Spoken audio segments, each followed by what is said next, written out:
दोस्तों आज हम जीव विज्ञान को छठे चैप्टर और सातवें चैप्टर को कवर करने वाले हैं लुसेंट से। और आज हम जो करने वाले हैं इसका मेन पॉइंट को निकालेंगे खींच करके, जो कि परीक्षा के लिए बहुत ही इम्पोर्टेंट होता है। तो चलिए बिना किसी बकवास के शुरू करते हैं। दोस्तों देख लेते हैं, इसमें पहला इम्पोर्टेंट यहाँ पर दिख रहा होगा, एक चार्ट है जिसको हर हालत में याद करना ही है। तभी इसमें से पूछा जाएगा तो हमको मतलब कि परीक्षा में दिक्कत नहीं हो या आपको। ठीक है, देखिए यहाँ पर इसको हम ट्रिक से याद करेंगे। देखिए यहाँ पर लिखा हुआ है पर्यावरण विज्ञान तथा प्रबंधन अनुसंधान एवं प्रशिक्षण केंद्र, यानी कि उसके पर्यावरण विज्ञान प्रबंधन और अनुसंधान के जो केंद्र है, अनुसंधान के जो केंद्र है, प्रशिक्षण केंद्र है, उसके बारे में आज हमको पढ़ना है। देखिए पर्यावरण शिक्षा केंद्र जो है वो कहाँ पर है, तो वह है अहमदाबाद में। देखिए दोस्तों पर्यावरण की शिक्षा जो है, यानी कि हमारे चारों तरफ क्या घटित हो रहा है, ये शिक्षा बहुत ही अहम है, सबको होना चाहिए जानकारी। इसीलिए पर्यावरण शिक्षा केंद्र जो है अहमदाबाद में हो गया। ठीक है, ट्रिक है, अहमदाबाद में पर्यावरण शिक्षा केंद्र अहम है इसीलिए। उसके बाद देखिए CPR पर्यावरण शिक्षा केंद्र, तो ये है चेन्नई में। तो यहाँ पर देखिए शुरू में ही लिखा हुआ है सी, तो सी से हो जाएगा, च आता है सी से, सी से च होता है ना।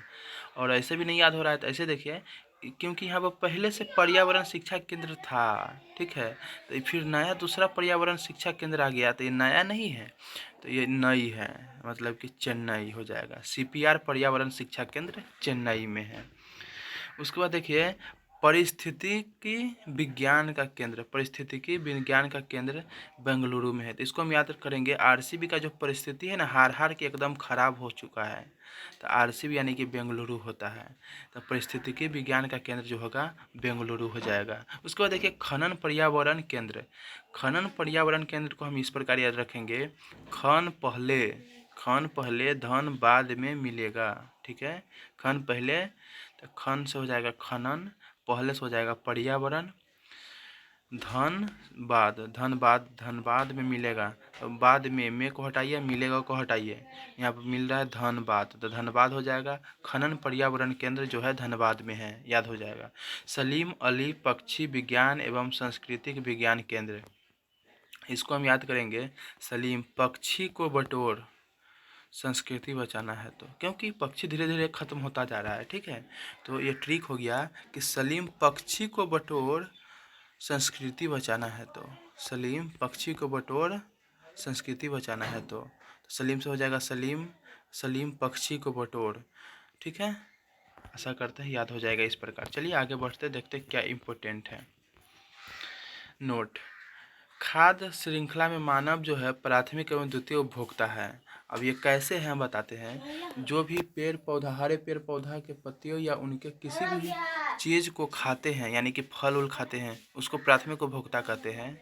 और जो प्राथमिक उपभोक्ता होता है उसको जो खाता है उसको द्वितीय उपभोक्ता कहते हैं। जैसे कि हम लोग किसी भी चीज़ का अगर मीट खाते हैं तो हम द्वितीय उपभोक्ता भी हो गए, यानी खस्सी का मीट खाए, क्योंकि खस्सी जो है पेड़ पौधा को खाता है, घास को खाता है, तो वो हो गया प्रथम उपभोक्ता, और उसको हम खा गए तो हम हो गए द्वितीय उपभोक्ता। और तृतीय उपभोक्ता वो होता है जो द्वितीय उपभोक्ता का खाता है। ठीक है, जैसे कि बाघ शेर चीता। चलिए आगे देखते हैं क्या आगे है। नोट, पारिस्थितिकी विज्ञान केंद्र बेंगलुरु में है, जो कि हम लोग अभी याद किए हैं। RCB का हार के परिस्थिति खराब है एकदम, एक बार भी अभी कप नहीं जीत पाई है। चलिए यहाँ पर देखिए लिखा हुआ है सातवां चैप्टर है प्रदूषण। तो प्रदूषण के बारे में देखते हैं कौन कौन से टॉपिक जो इम्पोर्टेंट हैं, उन सभी को हम कवर करेंगे ज़्यादा करके। यहाँ देखिए, यहाँ पर एक बॉक्स दिख रहा होगा जिसको हम ट्रिक से याद करने वाले हैं। देखिए यहाँ पर लिखा हुआ है पर्यावरण संस्थान, यानी कि पर्यावरण के जो विभिन्न अलग अलग प्रकार के संस्थान है वो कहाँ हैं, उसको हम याद करेंगे। देखिए केंद्रीय प्रदूषण नियंत्रण बोर्ड, केंद्रीय प्रदूषण नियंत्रण बोर्ड जो है नई दिल्ली में है, तो इसको हम याद रखेंगे प्रदूषण से। देखिए प्रदूषण जो है दिल्ली में, दिल्ली का नाम अपने आप आ जाता है, प्रदूषण जैसे नाम लीजिएगा तो दिल्ली का नाम अपने आप जबान पर आ जाता है। तो केंद्रीय प्रदूषण नियंत्रण बोर्ड जो है नई दिल्ली में है। उसके बाद देखिए वहाँ पर प्रदूषण है, इसीलिए चिड़ियाघर बनाना पड़ता है, क्योंकि वहाँ पर चिड़िया नहीं जाती है, क्योंकि प्रदूषण इतना ज़्यादा है। ठीक है, वहाँ पर चिड़ियाघर बनाना पड़ता है। ठीक है, तो यानी हो जाएगा केंद्रीय चिड़ियाघर प्राधिकरण जो है नई दिल्ली में है। उसके बाद देखिए आगे है जीबी पंत हिमालय पर्यावरण एवं विकास संस्थान जो है अल्मोड़ा में। तो इसको हम याद रखेंगे जीबी से। जीबी मोबाइल का डाटा नहीं होता जीबी, तो अगर आपका जीबी खत्म हो रहा है तो क्या कीजिएगा, एरोप्लेन मोड लगा दीजिएगा, है ना। यानी कि अल्मोड़ा उत्तराखंड में है ये, अल्मोड़ा उत्तराखंड में है। जीबी पंत हिमालय पर्यावरण एवं विकास संस्थान जो है अल्मोड़ा में है उत्तराखंड। उसके बाद देखिए भारतीय अनुसंधान एवं शिक्षा परिषद देहरादून में है। तो इसको हम याद रखेंगे, वन में शिक्षण परिषद खोलना है, ठीक है। वन में अगर शिक्षण परिषद खोलना है तो दूर दूर तक क्या करना पड़ेगा, हरा भरा करना पड़ेगा, ठीक है। हरा भरा, तो दूर दूर तक हरा भरा करना पड़ेगा, तो देहरादून हो जाएगा, ठीक है। दूर दूर तक हरा भरा। शिक्षण परिषद, तो शिक्षण परिषद यानी कि भारतीय वन अनुसंधान एवं शिक्षण परिषद देहरादून में है। उसके बाद देखिए आगे है भारतीय वन प्रबंधन संस्थान जो है भोपाल में। तो इसको हम याद रखेंगे, वन पर बंधन में पाल, यानी कि अगर अपने बच्चे को वन में जा रहे हैं पालने के लिए, अगर वन के लोग हैं तो उसको क्या कहा जाएगा कि बच्चे को बंधन में पालो, ताकि कि जानवर जो है वो आपके बच्चे पर हमला ना करे। तो वन पर बंधन में पाल, तो हो जाएगा भारतीय वन प्रबंधन संस्थान भोपाल में है। भोपाल यानी कि मध्य प्रदेश। वन अनुवांशिकी तथा प्रजनन संस्थान, तो ये हो जाएगा कोयम्बटूर। तो इसको हम याद रखेंगे, वन के प्रजा वन आ प्रजा को बटोर, वन आ के प्रजा का बटोर। किस लिए, क्योंकि वहाँ पर एक फैक्ट्री मैन जो है ना, वहाँ मतलब कि बिजनेसमैन जो है फैक्ट्री खोलने की कोशिश कर रहा है, जिससे कि वहाँ पर अधिक उत्पादन किया जा सके। तो वहाँ पर क्या कहा जा रहा है कि वन आ, किसी को गुंडे को भेज रहा है, फिल्म में नहीं देखते, वन आ प्रजा को बटोर, यानी कि प्रजा को खाली करने की बात कर रहा है। यानी कि वन अनुवांशिकी तथा प्रजनन संस्थान कोयम्बटूर में हो जाएगा, जो कि तमिलनाडु में है। उसके बाद देखिए वन उत्पादकता केंद्र को हम इस प्रकार याद रखेंगे, वन को उत्पादकता के लिए चीरा। देखिए अभी जैसे कि ट्रेन का पटरी जो बिछाया जाता है, तो उसको वन को चीर दिया जाता है, यानी कि वन को काट दिया जाता है, ठीक है। तो वन को उत्पादकता के लिए चीरा, यानी कि चीरा से हो जाएगा, उल्टा कीजिए चीरा को, रांची। वन का उत्पादकता केंद्र हो जाएगा रांची। उसके बाद देखिए राष्ट्रीय विज्ञान औद्योगिकी संस्थान जो है फरीदाबाद में है। तो औद्योगिकी यानी कि फैक्ट्री होता है, ठीक है। तो हमारे यहाँ पर लोग जो है फैक्ट्री में काम करने फरीदाबाद जाते हैं, तो उससे हमको याद हो जाएगा बढ़िया से। आप लोग के भी अपना ट्रिक बना लीजिएगा, राष्ट्रीय विज्ञान औद्योगिकी संस्थान जो है फरीदाबाद में है। उसके बाद देखिए भारतीय वनस्पतिक सर्वेक्षण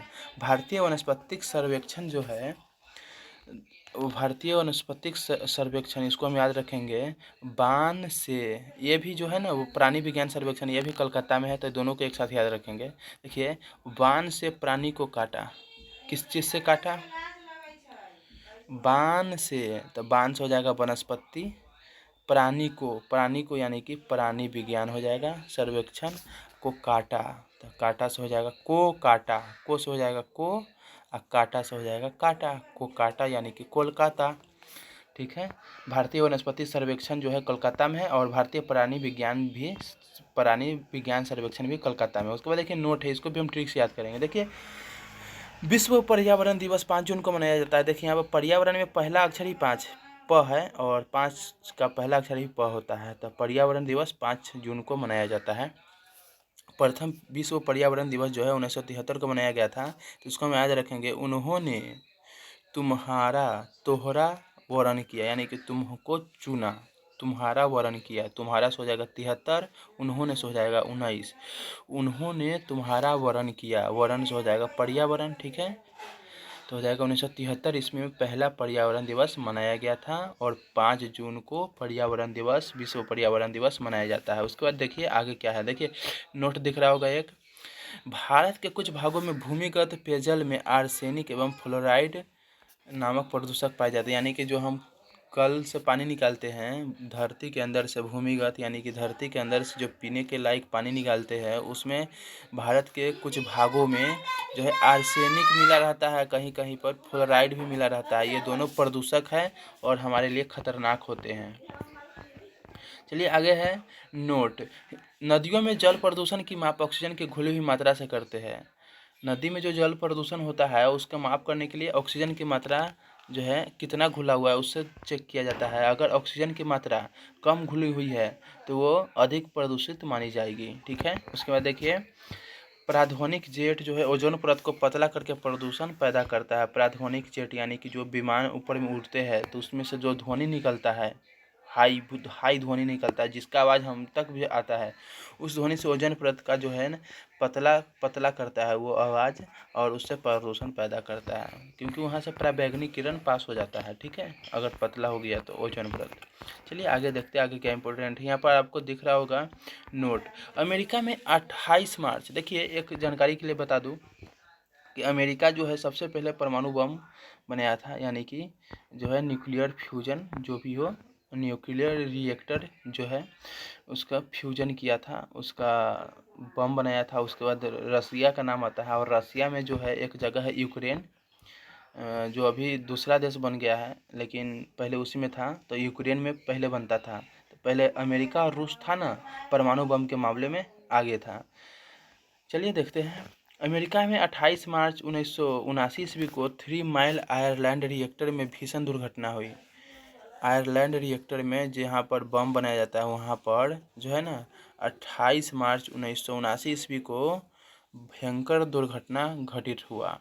ठीक है, याद रखना है। सबसे इम्पोर्टेंट तो ये है, रिएक्टर में होने वाली दुर्घटनाओं में सबसे अधिक खतरनाक एवं भीषण दुर्घटना जो है रूस में यानी कि यूक्रेन में हुआ था। यूक्रेन के चेरनोबिल स्थित एक रिएक्टर में घटी, जिसमें क्या हुआ था ना कि एक रिएक्टर इकाई की छत गल गई थी, पूरे छतें गल गई थी। ठीक है, कब?